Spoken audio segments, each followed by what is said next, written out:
Hey, howdy, hey, everybody. Welcome to Disney Night Live. It's Saturday, 8 p.m. Eastern. I'm joined with Skipper Jay. How's everybody doing tonight? Aloha.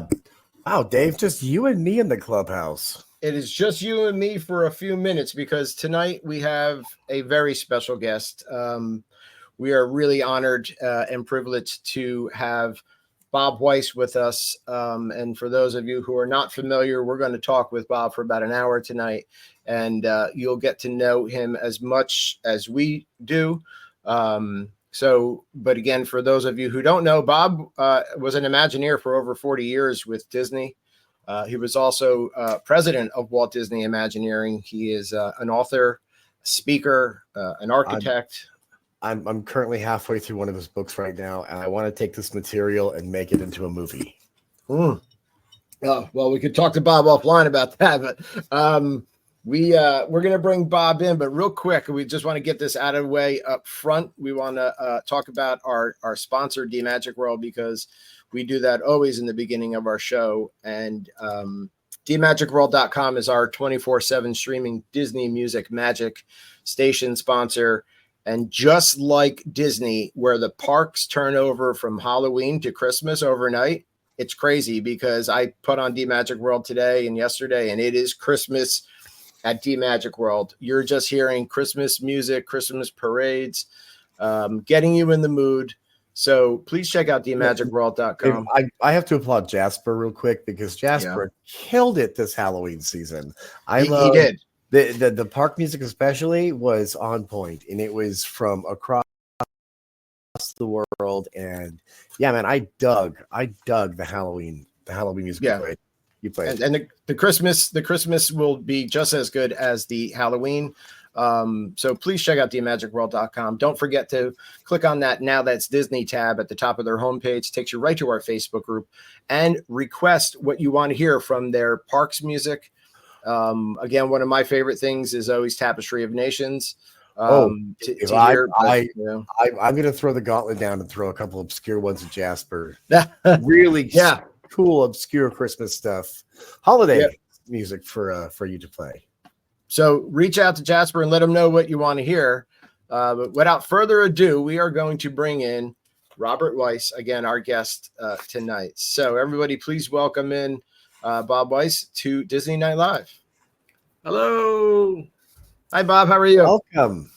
Hi, David. Hi, Skipper Jay. Hi, everybody. Thanks to DMagic Live for bringing us out. And it's so great to be with you guys. We are so excited for you to be here. Thank you. Yeah, we really are. We've got people saying hi in the comments. So hello to everybody tuning in. Hi from LA, everybody. I see people on Instagram Live. We've got Facebook and YouTube, but we've got about I say an hour with Bob tonight, and we're going to get into as much as we can about Bob's journey, his time with Disney Imagineering, and a lot of the projects that he worked on, as well as the books that Bob has written, and I guess maybe we can talk about that first. So you went from Disney Imagineer and other things to author. So what is that transition like? Well, I feel so lucky. I had a chance to develop a book. I did a proposal to the Disney publishers, and to my surprise, they liked it, they supported it, and I feel so lucky. So many. I'm sure there's people listening out there who are authors who have written great stories, books, and it's tough to get out into the publishing world, and so I feel really, really lucky to have had the support of the Disney Publishing Group and another publisher that's published my second book already. I got 2 books out within a month of each other, and I just I love Imagineering. I love the years I've spent there, but I'll tell you, Jay and David, everything you do at Disney is very collaborative, right? So, but when I say collaborative, I might mean 75 people working on the same concept project, right? So writing is a very interesting, different take, because it's you and a seat and a keyboard, right? Just all on your own. Yeah, but I've really discovered I love it. And if I was going to embark on a second career, I just can't imagine anything as much fun as this. And I just love it. And I've also just loved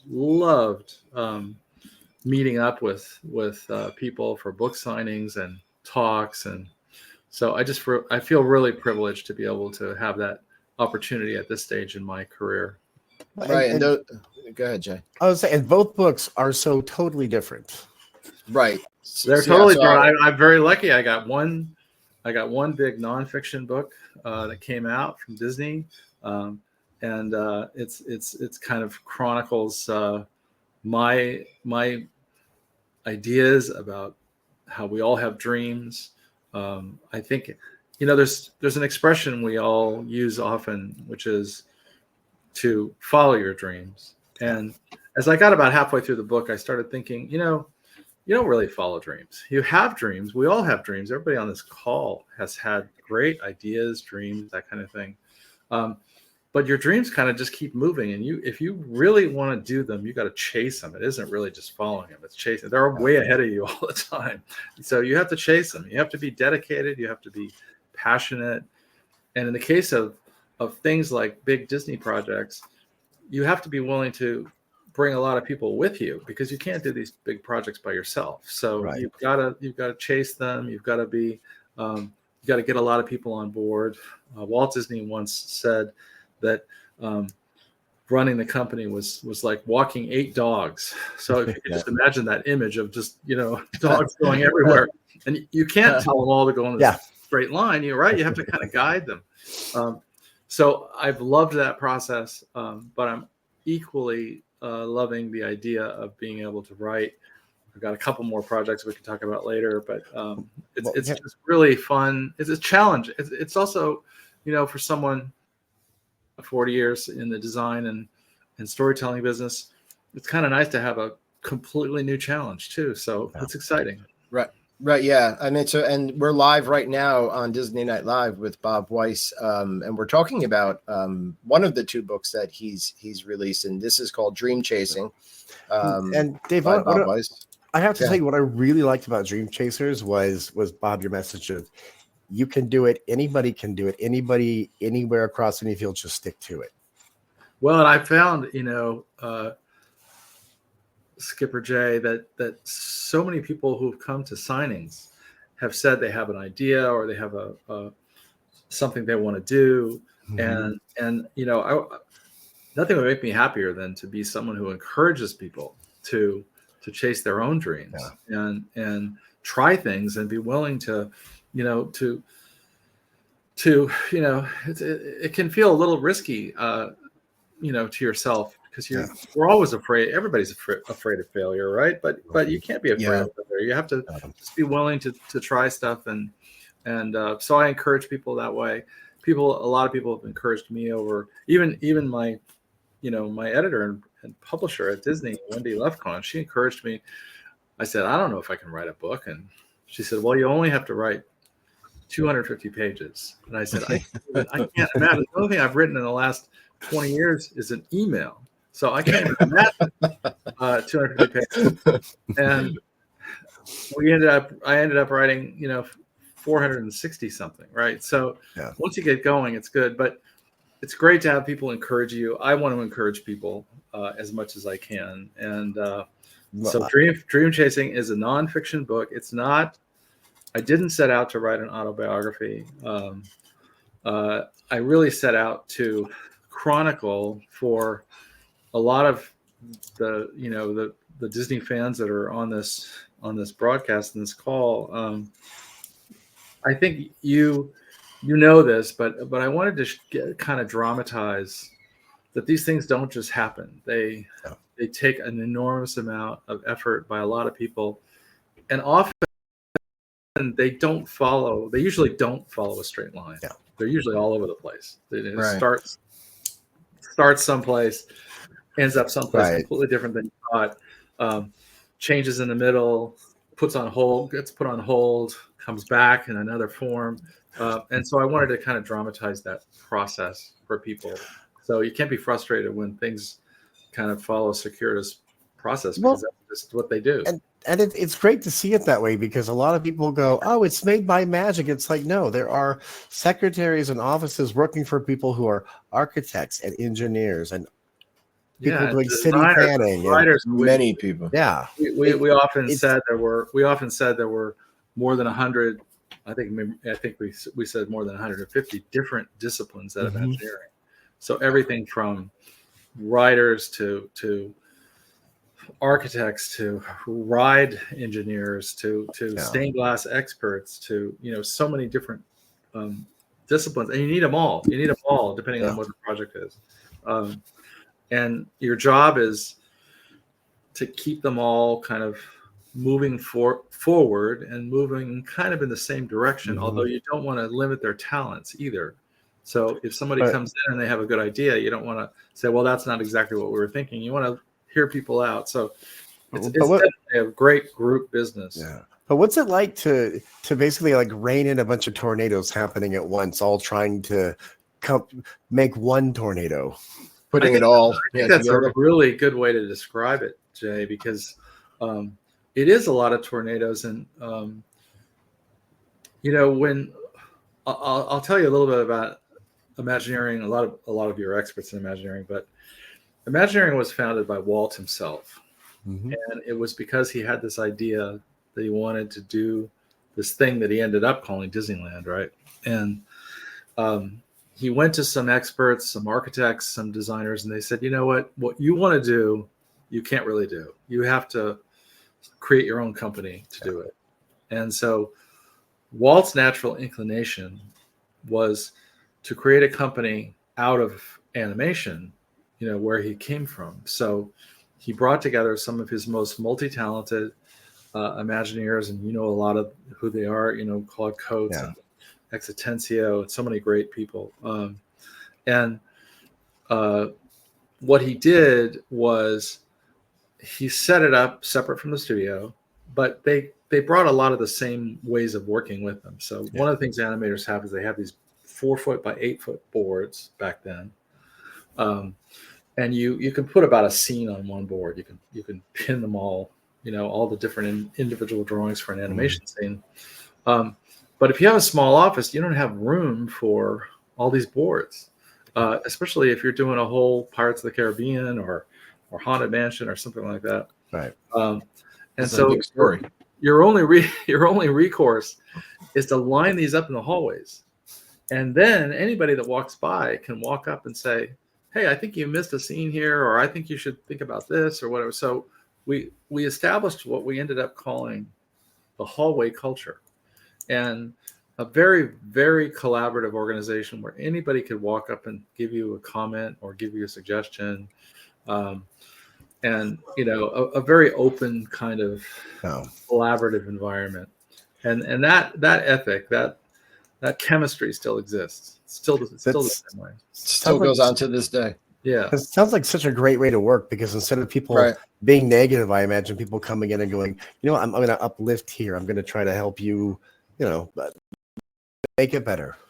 I'd say it's generally speaking a very constructive culture. One, two, I'd say people are not afraid to be argumentative either. They're not afraid to say, oh, well, I have a better idea than that, And that's one of the nice things about Imagineering, actually, is that it's a very flat company. It doesn't have a big hierarchy. So any person who is an engineer or an intern or an architect or whatever they might be can come in and make suggestions, and that's a positive thing. I think the best thing about creative teams and actually with Dream Chasing, the book, one of the things I wanted to do was to take some lessons that are sort of associated with Imagineering in the parks and make them available to other businesses and other businesses that are interested in creativity or managing creativity. But a lot of it comes from that. It comes from the idea that you have to be open. You have to listen to other people's comments. We all deal with large amounts of the public, and in the case of Disney, you deal with a public that is very dedicated to Disney. That is loves Disney. So you have to be open to other people's point of views, and you have to be willing to not to defend your point of view, but to have dialogue about it. Right? It's fun. Right. It's the fun part. Right. My wife Kim, who's a first grade teacher here in New Jersey, says, well, first of all, she says, "Hello, Mr. Weiss." She says, "I would love to write a book. I'd love to write a book about raising a child with autism." So our son, who's 15, Colton, is on the spectrum. She said, "What's your advice to start?" So is it just get your thoughts out and then try to arrange them, or how would you go? I have a feeling, I don't have any doubt actually that you're both great parents, and so I'd start there. I'd start with they are. I'd start with your parenting and what you've done and how you, because you didn't have any. I'm guessing now, David and Kim, that nobody gave you a handbook that said, okay, here's how you raise a child, right? You learned it. You learned it. Yeah.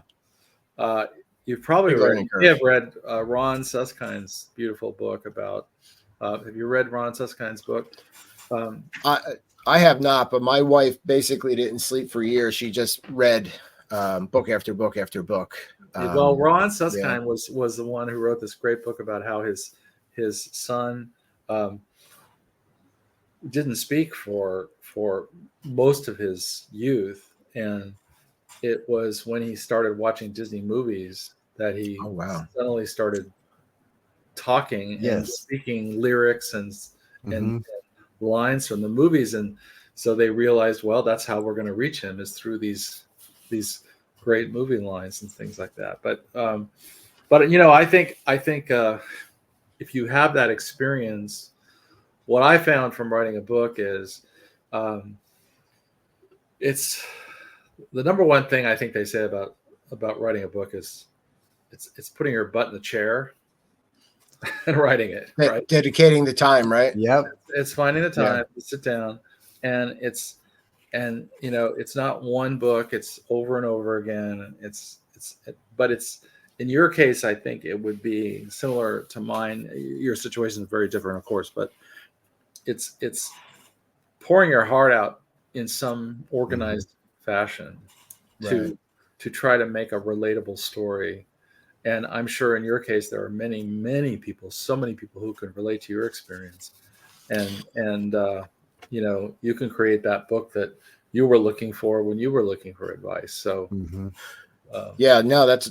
those are great points, Sue. And I think also because of our experience of going to Walt Disney World, so many times with our son too, the help that I think people need navigating the parks with a disability, as well as, now, especially with the changes of the DAS pass.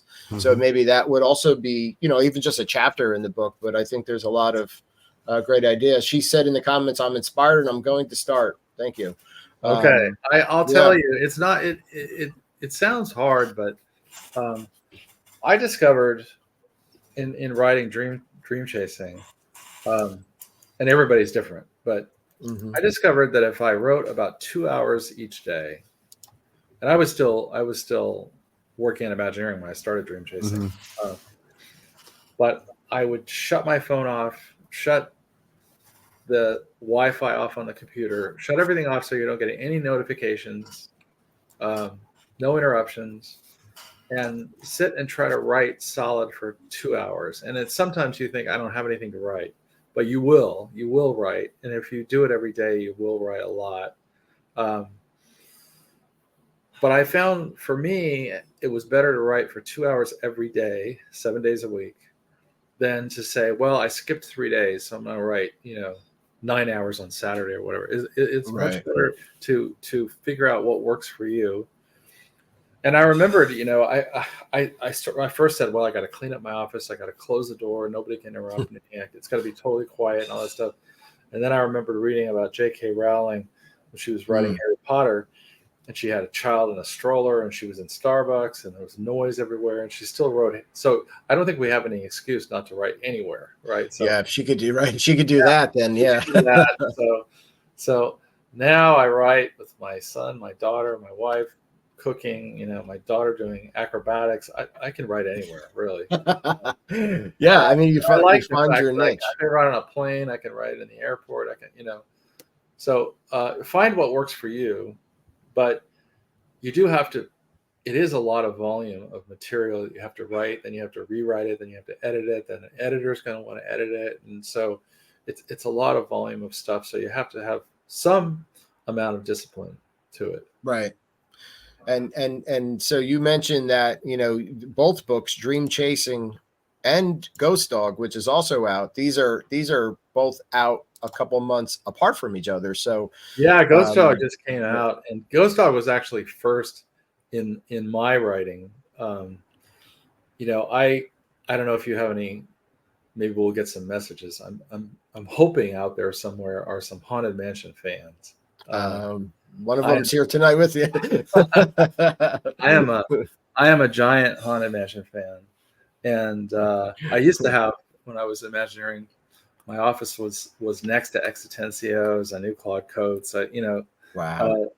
And I grew up at the Haunted Mansion. I always thought, well, you're never going to do anything as good as the Haunted Mansion. It's just too good. It's just those guys and women. They were all amazing talents, and the storytelling is great. And they didn't have any of the tools. They didn't have Xerox machines or computers or, technology we have now. Yeah, they told an unbelievable story, and so I said, well, I can't do that again. They already did it. So, but what I could do is maybe I could write a story about it. So I came up with this idea because I love dogs too.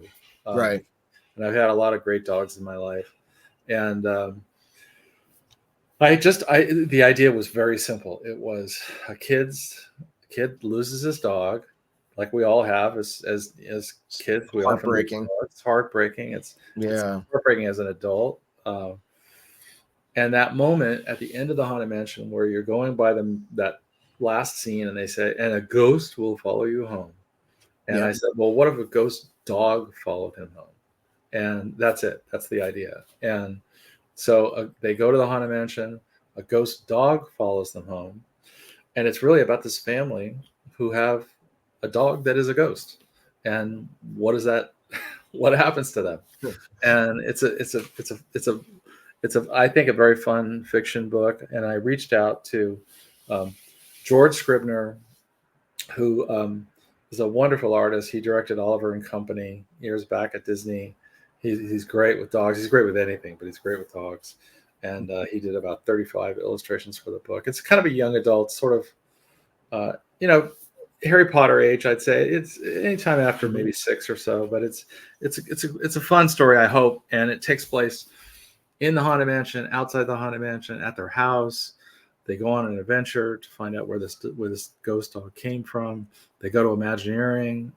It's quite a little adventure. So I hope your folks will check it out. We just had a really fun time. I've been doing lots of book signings for Dream Chasing, and I said, what I really wish I could do for Ghost Dog is have a book signing for dogs. Right. I saw that online. That was great. I just want to sign books for dogs. So we reached out here to the Pasadena Humane Society, and they were doing an event just before Halloween, and they had just hundreds and hundreds of dogs in costume. Oh, great. So we signed books all day for dogs, and it was just awesome. It was just, and people who love dogs, people love animals, of course, but people who love dogs, they're a breed in themselves, right? And so it was great. We got to meet a lot of dogs, a lot of dog owners, and so I'm hoping that Old Mill Press, which is a wonderful, wonderful husband and wife team that published Boutique, Dave Bossert did a beautiful book on the House of the Future at Disneyland. They do lots of great. They did a beautiful book on Claude Coates. They got Ghost Dog when they first read it, and so I love working with them also. Yeah, it's a fun story, and so Cindy, who's watching, said, "I can't wait to buy and read both of these books." So she's inspired, and our friend and viewer T9 says, "Who doesn't love Haunted Mansion?" So, well, I got two great comments that are on the back cover of Ghost Dog. One is from Leslie Iwerks, who produced the Imagineering story. Right. A lot of your audience will know. And the other was from Kevin Feige, who loved the story and loves Disneyland, head of the Marvel universe. So those two, and then it's so great. It's so gratifying to have these two books out. I can't describe to you how privileged I feel about it. Yeah, I mean, and to have Leslie and Kevin. So I have I took a snapshot. So this is from Kevin Feige, again, president Marvel Studios. Bob Weiss's Ghost Dog is a fun, page-turning adventure inspired by the Haunted Mansion that's sure to bring the magic of the parks into your home. Disneyland has been a giant source of inspiration for many generations of artists and storytellers, including myself. Its influence radiates through the story. So that's from Kevin. And how can imagine I sent the book to him, and then imagine when I got that email back, how I felt when I got that amazing email, right? It's just like, thank you, Kevin. Yeah. I mean, that's pretty amazing, because Marvel fans, when they hear his name, they freak out, kind of like. Right. But he is a big Disney, obviously a big Disney fan, but he loves the parks. He loves the classic parks too. I was the original designer, you may know, on the Disney MGM, what we called at the time Disney MGM, now called Disney Hollywood Studios in Orlando. And Kevin told me that his parents took him down there, and he was there going down Hollywood Boulevard and the Chinese Theater and all that stuff. And that's when he decided he wanted to be a filmmaker. So, So I take total credit for the Marvel Cinematic Universe because we inspired Kevin. But Kevin inspires us every day. I think maybe he should do an episode about that. I know, exactly.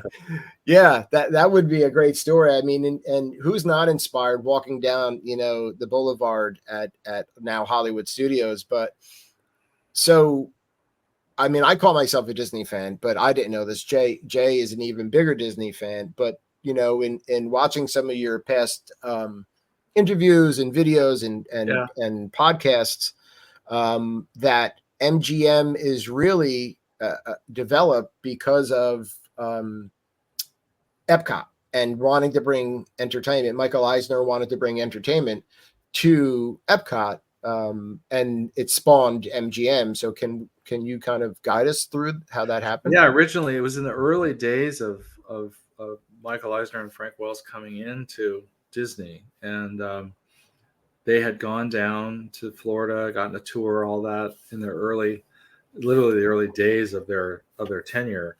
And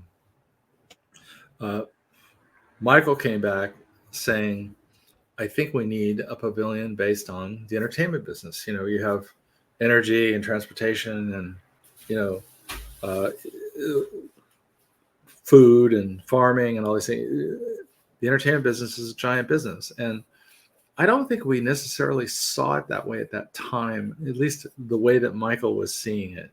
Today you do, because today you think about these huge, diverse companies that are into, online streaming and retail and so many different things. But back then it was kind of a focused business on either like television or film or animation or music, radio.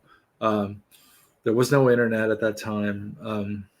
So it was an interesting thing to try to think about what would an Epcot pavilion be based on the entertainment business. And I just happened to be, I was a young Imagineer. I had just spent 2.5 years in Tokyo, building Tokyo Disneyland. I happened to literally be in the right place at the right time. And they said, okay, can you get a group together and we'll figure out what this entertainment pavilion Michael wants.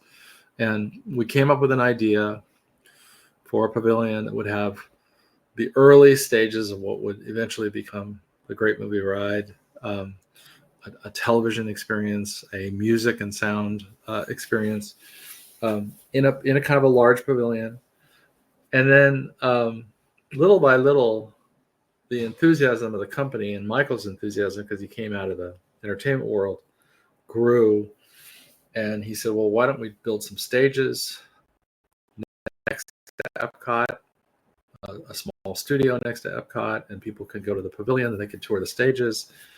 Little by little, this thing was becoming bigger than a pavilion. Those storyboards are getting, they're taking up more and more room, right? Yeah, so, and he had a lot of enthusiasm for it. So very quickly, it became Disney MGM Studios, meaning it became the third park for Walt Disney World on its own site. But it started out quite small. It was going to be maybe a smaller park than the other two. It was going to be something that maybe people would do the first day they arrived. If they had flown in that day or driven in that day, maybe they could do a half-day park or whatever the day they're going to leave. But we kept generating ideas. Michael kept having more enthusiasm. So it was a half-day park kind of in the early stages. But by the time it opened, it was, the demand was there. We did almost double the design attendance in the first year. And luckily, we already had started to add Star Tours. So it grew really fast. We added, Muppets. We added Tower of Terror, Twilight Zone Tower of Terror. Now it has Star Wars Galactic's Edge and Toy Story Playland, and so many different things in it. So now it's kind of a worthy complement to. It's clearly not as big as Epcot or Animal Kingdom, but from a program point of view, it's now a full day park. So definitely. But it didn't start that way. It started as a little kind of almost like a showcase park, but it grew pretty fast. I like how Hollywood Studios, just the way it runs and the way you can get from one place to another.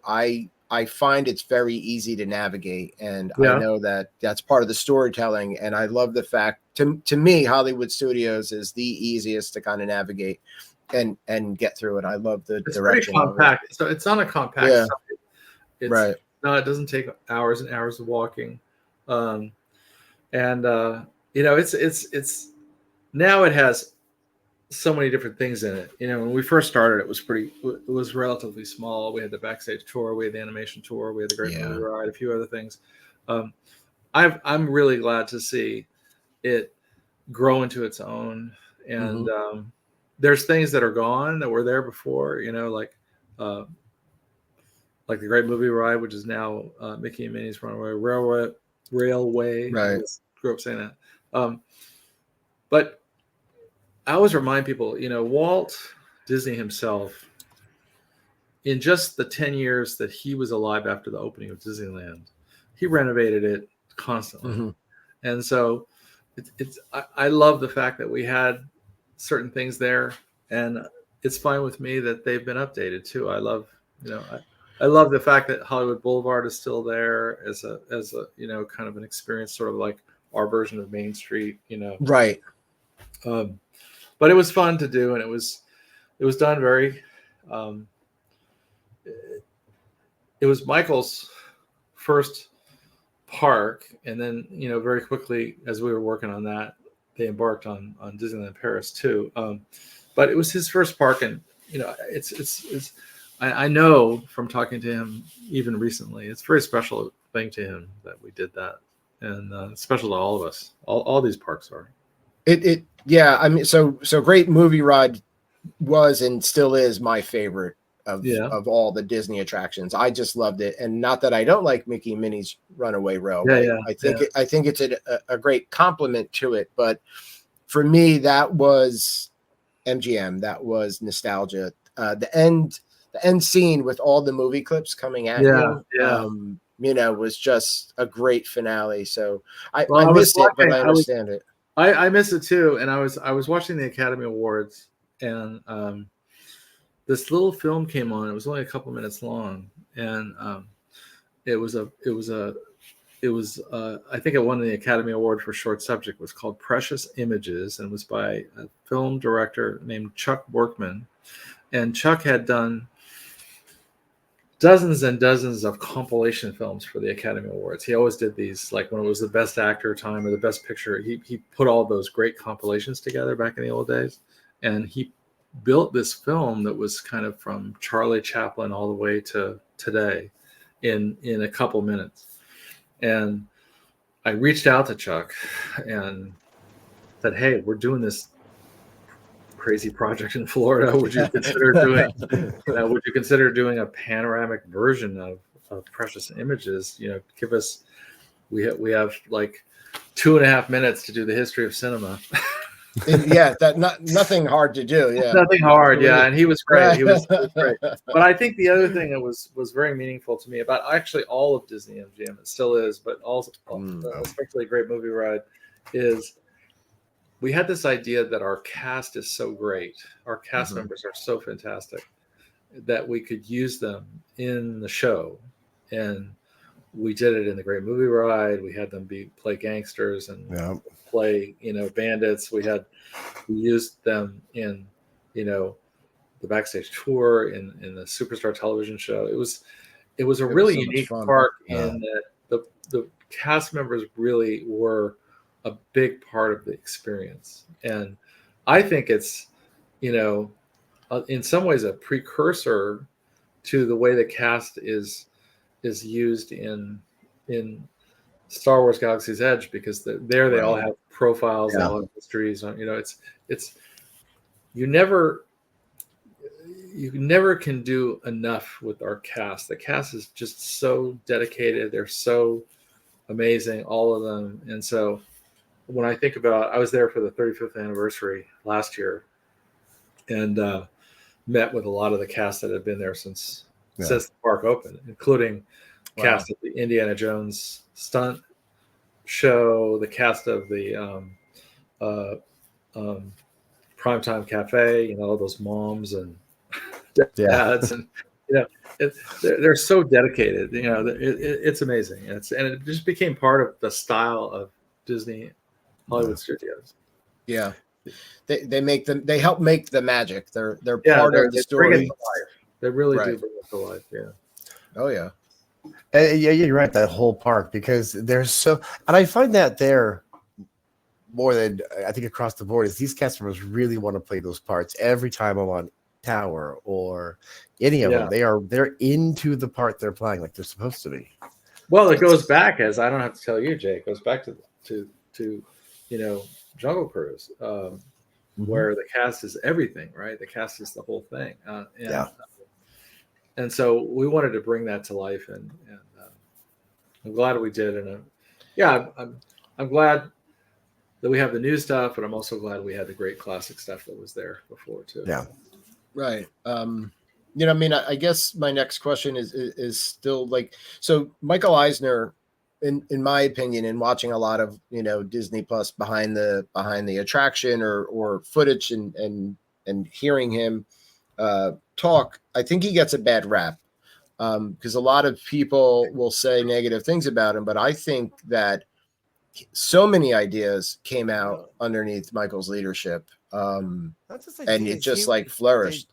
Dave, he was willing to take big, bold chances, big risks, right? I mean, remember Disney Mobile, right? If you think about it, the company, was consisted when he and Frank Wells came in. It was Magic Kingdom, Epcot, and Disneyland. That was it. And so here we launched Florida, so many resorts, Animal Kingdom, Disney MGM, Paris, Hong Kong. He had a love. He still has. I shouldn't say past tense. He had a tremendous love for the brand and for the stories. If you think about the renaissance of Disney animation, of film and television. So I think if you think about Imagineers, we were founded by Walt Disney as his, it was originally the name of Imagineering was WED, which is for his initials, Naturalized Disney. Right. So we were the personal creative R&D company to Walt Disney. that's really that's what we were then. And for me, coming in just the 40 years of my time span, I saw Roy Disney, Ron Miller, Michael Eisner, Frank Wells, Bob Iger, Bob Chapek, that, they all saw Imagineering as a unique asset.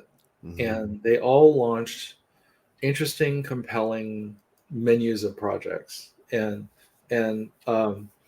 we were always, incredibly lucky to be able to have quality time with them, quality time with Michael. Well, incredible. I had incredible quality time with Bob Iger on Shanghai Disneyland. You kind of kidnapped him for a day, right? We kidnapped him for a couple of years. But yes, for a day, but we kidnapped him for a couple of years on that project. And he when you're in the thick of something and it's hard, it's great to know that the chairman has invested time with you and understands how hard it is and understands the difficulty of it. And so that is the unique position of Imagineering, is that we serve the guests. We definitely serve our partners in the parks, but we also serve typically the CEO of the company. And so it's a really important and it can be a difficult position too, right? Because you're trying to look between, like, I want to serve the guests, but I also want to serve, the business interests, but I also want to serve the company's interests, right? So a lot of different moving parts to make happy and deal with at one time, but it is extremely important. There's a lot of difficult moving parts, but I think typically, if you think about a big risk like Star Wars Galaxy's Edge or Pandora, these big pirates in Shanghai, these things that are kind of like you're betting a lot on, is this a good idea or not? Especially back before, even I'd say the first time that I ever saw a full 3D animated walkthrough of an attraction was Radiator Springs Racers. So you figure everything before that, you're relying on models, drawings, sketches, storyboards, things like that. We didn't have that sophistication before. So everybody's having to kind of hold hands and say, okay, are we going to do this? Yeah. We're going to make it happen.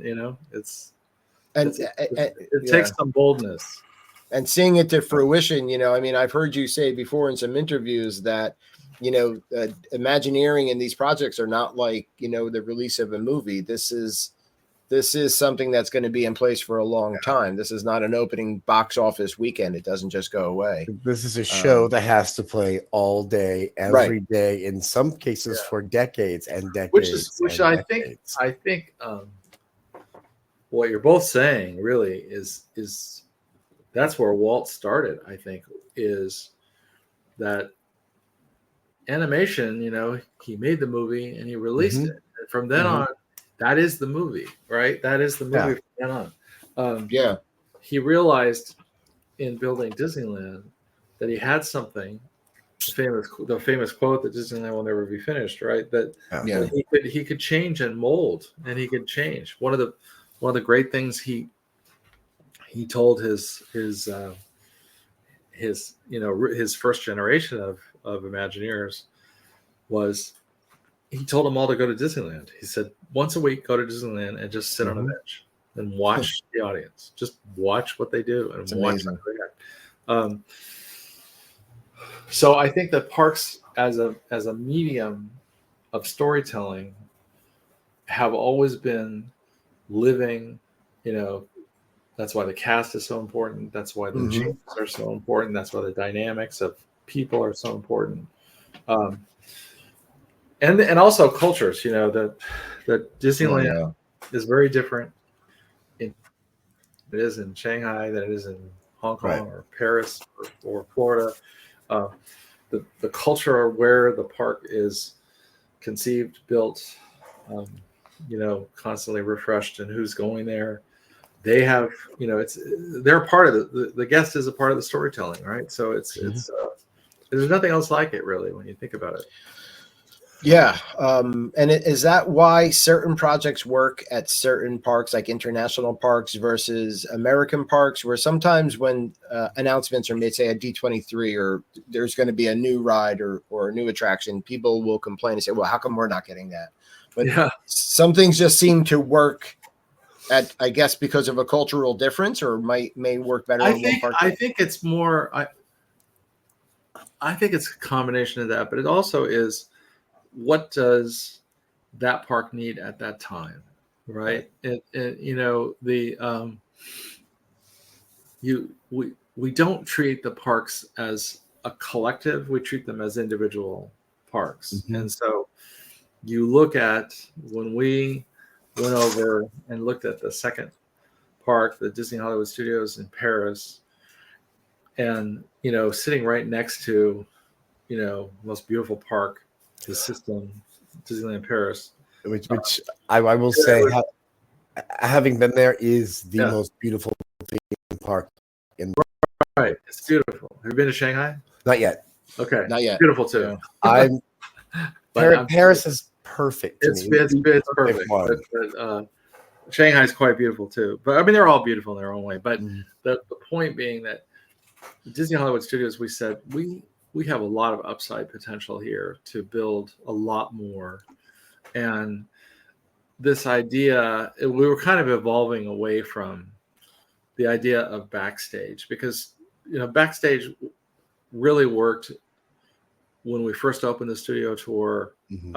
But then over time, it's like, people are kind of used to seeing backstage back then on DVDs, now in so many different mediums.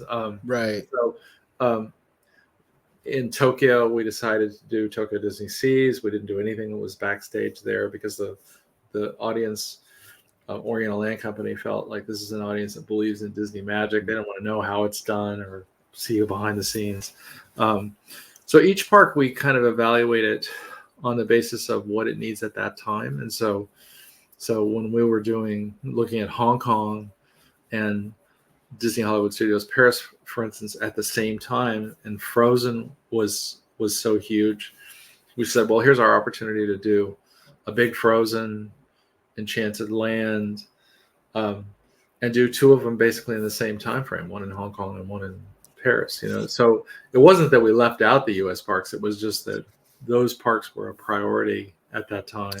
At that time, right? At that time, and it wasn't just because they're outside the U.S. It just was where the priority was. We had an opportunity to really increase the footprint and the storytelling value of Disney California Adventure, and we wanted to do something major with Cars Land. So the two ideas came together, and it was like, here's your opportunity to do something really big. It has to do with the Southwest, of the U.S. We could do Radiator Springs Racers and the whole Cars Land thing. Right. It would fit in with the rest of California Adventure. It isn't that we wouldn't do Cars Land someplace else. It was that at that moment in time, in that park, at that time, it was perfect. So, okay, we could do that again someplace. But each park is a separate set of decisions, creatively, business-wise, everything. Right, and also what's in at that time, right? Yeah, what's in it at that time? Yeah. We had Test Track in Epcot, and we took the Test Track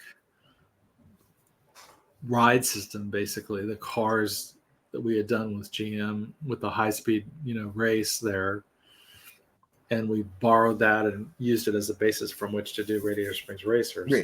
Right. And so not that you can't do more than one ride with one ride system, but they're all different decisions. It's so fun to watch you, but take that same technology and then turn that into a completely different story with it. Right. Yeah. And there was it was interesting to work on DCA in general, but in Radiator Springs Racers specifically, was that it's difficult to have those cars at test track running on a roadbed with real rubber tires, because those are getting like, I don't know what it is, 50 times the use or 100 times the use that you get with your car on a road, right? Because they're running 18 hours a day at high speed, at very high speed. Yeah. And so it's a very high cost to keep that attraction running. And so there was some exploration back in the beginning of Radiator Springs. Could we do it without the tires touching the ground? But we just basically said, it's cars. They're cars, right? Yeah, we need to see the rotation. Right? Yeah. Great. Well, not to see the rotation, but feel the roadbed, right? You have to feel that you're racing. You have to feel that you're gaining on somebody. Tower of Terror, Twilight Zone Tower of Terror was a similar situation where we wanted people to have that fear that we were describing to each other. That is, okay, what's the scariest thing you could imagine in an old hotel? Well, the elevator breaks and falls. And to do that, we discovered from lots of different tests and stuff like that just falling at the rate of gravity wasn't enough. It was kind of okay, but it wasn't enough. And so we actually ended up pulling the vehicle faster than the rate of gravity. And then it's like, okay, all you have to do is pull this thing at faster than the rate of gravity for about 3 seconds, and then hope you can stop it at the bottom. that becomes the specification for the ride system. Right. But that feeling, but you're telling a story, obviously, of the Twilight Zone and all that stuff. But you're also saying, okay, I want to sit here and I want the bottom to just fall out. Right. I just want to feel myself. And so if you can do that well, or that first moment of Pandora where you dive over the creature, just is a flying creature and takes you over the top of the hill, right? If you can get those moments, they become moments that people remember, they return to. Yeah. They want to do it again and again. And that's the difference. There's lots of compromises you could make along the way. But that's what makes Tower one of the most perfect rides Disney's ever made. It's an architectural marvel when you break it down, how it works, how it operates, how they went into making this, and then telling a Twilight Zone story on top of it. This is what I go to the parks for over and over and over. And it was fun. And it went through, I can't tell you how many evolutions I wrote. Well, I can tell you, it's in the book. I wrote about the different evolutions that it went through and the different ways we tried to figure out how to do it. But there again, we had an opportunity with a park that was successful, had high audience acceptance, but didn't have enough capacity. We needed more things to do. And so you have this kind of golden moment that says, okay, here's your chance to do a new kind of thrill ride, relates to Hollywood somehow. They're all different decisions. It's perfect. It's perfectly located. And it's just the first time we rode that a couple of years ago with our son, he says he's never going back on it. The feeling of coming out of your seat. He's like, that was great, but I'm never doing it again. Yeah. I did that so many times when we were programming it, and I would sit there with a little clipboard with notes, and it would fall again. It's like, okay. And now I can barely ride it. Now it's my dream job would have been your assistant at that time. Be like, let me hold the clipboard and tell me what. I'll write it for you, Bob. I'll write it all day long. You're sort of passe when you're doing it, right? But then years later, when you get back on it, you realize, wow, they really let us do this. That's amazing. That's the experience, right? Yeah. Our audience it is amazing. I have to stop talking about that one particular ride, or I will not stop talking the whole episode. I don't think there's an episode where we don't talk about either Tower or Haunted Mansion. I think it may come up. I drop Tower into every episode. I'll do my ad. Dream Chasing has a lot about Tower of Terror. It has a lot about Shanghai. It has a lot about the founding of Disney MGM. so many different things, and they're all case studies in how these things get done and the incredible people that work on them. And then, of course, Ghost Dog is my little fantasy story about what could happen if which haunted mansion ghost followed you home. So, which I didn't realize when you were just talking, my mic had been muted for like 6 or 7 minutes. I have Ghost Dog on my Kindle right now. Yeah. I was telling Dave, this is. Not only do I love this because I'm a dog person, we've just gone from losing a dog to getting a dog. Yeah, it's a haunted mansion plus dogs plus. By the way, this book is. I don't think I can show it here. I think I can show it here. The It cover does, glows in the dark. right? This is, I think, a great book for especially kids. With that first animal, it's such an emotional thing. Yeah, I'm about 60 pages in, and I want to. Well, you won't be able to see it on Kindle, but if for anyone who gets the book, put it in the sun for a little while, and then put it in a dark room at night, and it glows in the dark. The cover and spine both glow in the dark. Right. I'm reading this, and I was telling Dave before the show, this is material that someone needs to make a movie of. It would be a lot of fun. It would be like this. I was like, this needs to be on Disney Plus or some kind of service, but this is material that I was like, this needs to be made into a movie. Okay, write in. Everybody write in. Everybody that reads it, write in if you feel that way. That's awesome. And Cindy just said, what a fantastic show tonight. I learned so much. Can't wait to read my new books. And so we're all animal lovers. So we have a rescue dog and 2 rescue cats. Jay has a rescue dog. Wonderful. So yeah, it's kind of perfect. It's perfect for us. Well, I grew up in a pet household, and I've had pets my whole life, and I've had multiple dogs. And I don't have one now because we put our last dog down. But the writing of the book was, for me, in many ways, trying to express just how much we all love the Haunted Mansion, and and also how much we love dogs. It's just, it's something. It's something that I'm feeling as I'm reading it, because Dave will tell you I go head over heels for my dogs, and so it's someone who's like, I hated Cruella up until Emma Stone. That's how much of a dog person I am. It took Emma Stone for me to like that character. Yeah, I tried to use my experience with dogs to I'm able to express how they behave, just to kind of capture their unique behavior. But there's also that sense of, as I'm reading it, that yes, I've loved and lost, but that's what you do with the dog, and that's the way it is. And that's so it's I'm loving this. It makes room for a new soul in your home. It does. It's kind of how we look at it. Yeah. We're kind of wrapping up here with Bob Weis, who again is an author, speaker, former president of Walt Disney Imagineering, and just the I feel like I could have did 10 more hours with Bob, and I'm sure Jay. That's not fair on Bob or I, Dave. Yeah, Jay sees me every weekend, man. I don't think Bob wants 10 hours with me. Well, Jay and David, it's such a privilege to be on with you and all your audience. They all know how to find me on LinkedIn. I'd love to hear, especially for people who read Dream Chasing, I'd love to hear about their dreams, what they want to do, and if the book had a positive influence on their own ideas. If you love Haunted Mansion and love dogs, I'd love to hear about that. I'm so appreciative of you guys and of the audience, the Disney audience, for having the opportunity to reach out. You are always welcome. Anytime. Oh, we'll do it again.